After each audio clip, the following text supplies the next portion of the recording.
Good morning, YouTubers. This is Kevin Ashworth. This is Fighting Fear with Kevin. I'm a therapist with Northwest Anxiety Institute and the co-director here where we treat anxiety disorders. I try and provide weekly blogs or video blogs related to anxiety topics or tips or help. Also, I talk a lot about parenting and helping kids that struggle with anxiety quite a bit.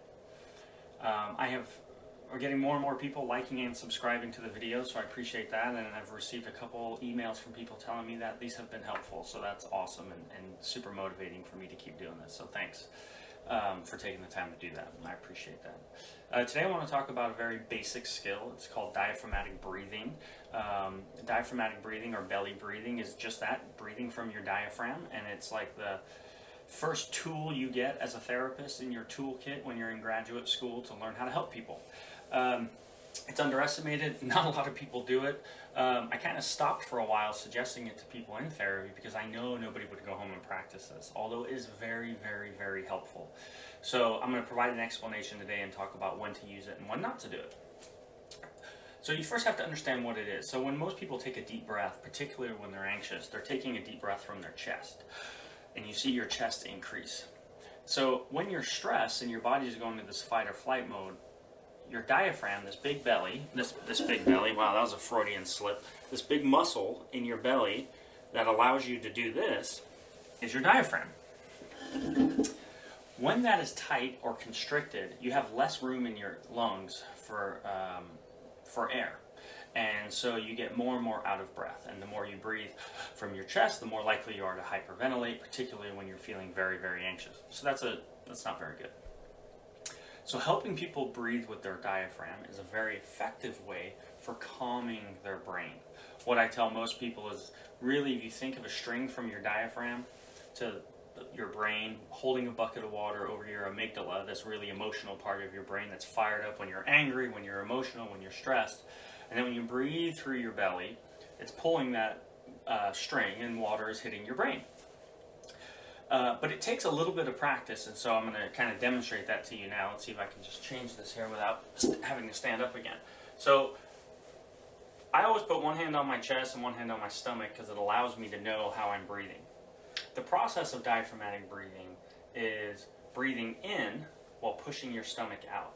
As you move your diaphragm out, you're opening this chest cavity so you can get a much more fuller and long breath. That's the goal. These types of breaths are likely to lead to more increased panic and stress. That's what we do when we're running from something that's scary. We don't have these long breaths. So it looks like this. You breathe in and out. And in and out. And in.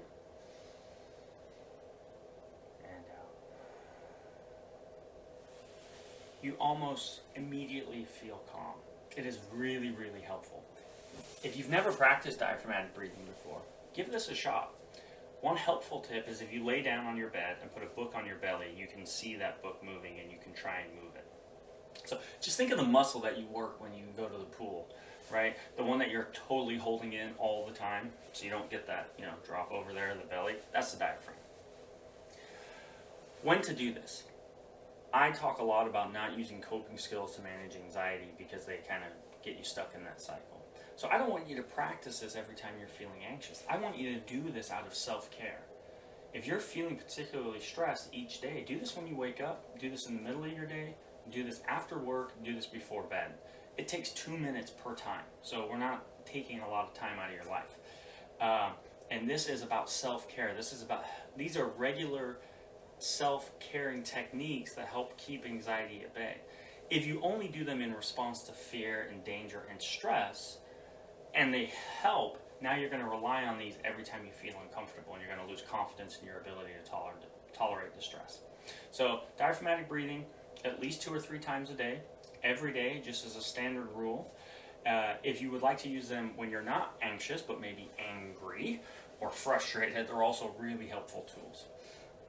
Anytime you can put gaps between feeling upset and speaking, you're going to save yourself a lot of heartache and frustration and regret. So breathe regularly, breathe with intention. It's a good way to practice being alone with your thoughts and spending just a couple of minutes without distraction. Practice that belly breathing. Do something every day that scares you, even if today is maybe sitting there and trying to figure out this belly breathing thing. Thanks so much. Please email me, kevin@nwanxiety.com. Subscribe to this. Check out our Facebook page, Northwest Anxiety Institute. Thank you. Bye-bye.